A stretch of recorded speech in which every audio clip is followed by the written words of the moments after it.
tempting and beautiful, but we shouldn't. The tree of life is where we need to be. That's where God is. The fruit here will satisfy us because it's from God. Oh yeah.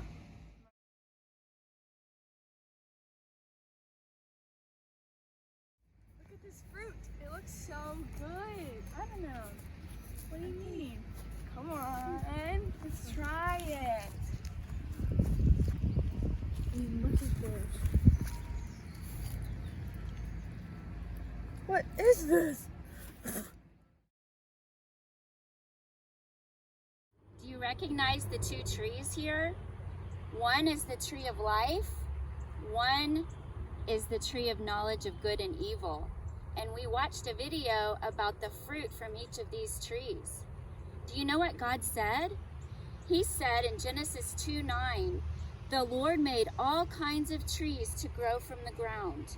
Trees that were pleasing to the eye. They're beautiful, right? They're good for food. They produce fruit. And in the middle of the garden was the tree of life and the tree of knowledge of good and evil. And God gave Adam and Eve the freedom to choose from any tree in the garden except this one.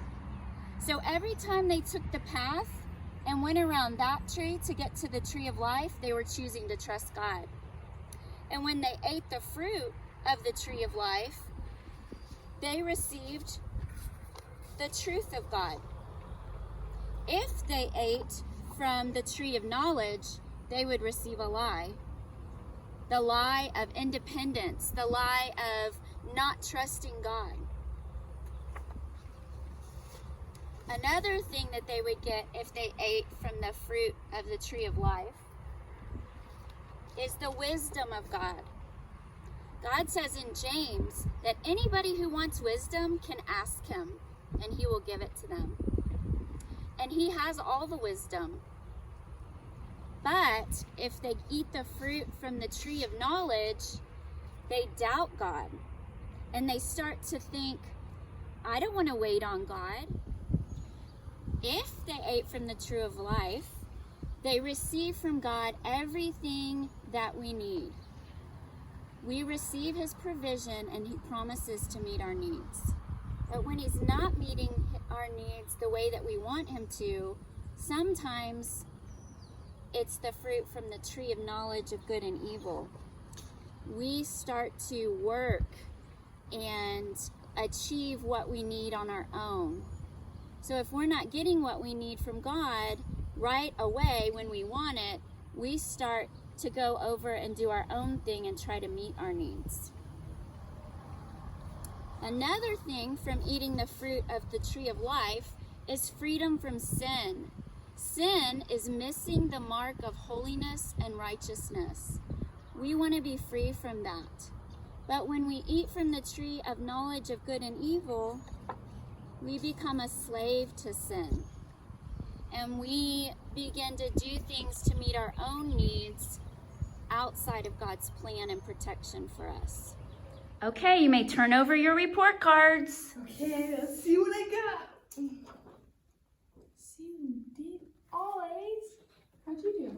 I mean, it's whatever. I did pretty good. The tree of knowledge of good and evil that they ate from, the consequences of that, some of those are, when Adam and Eve ate, they hid, they felt ashamed. They blamed the serpent and blamed each other for eating of that fruit.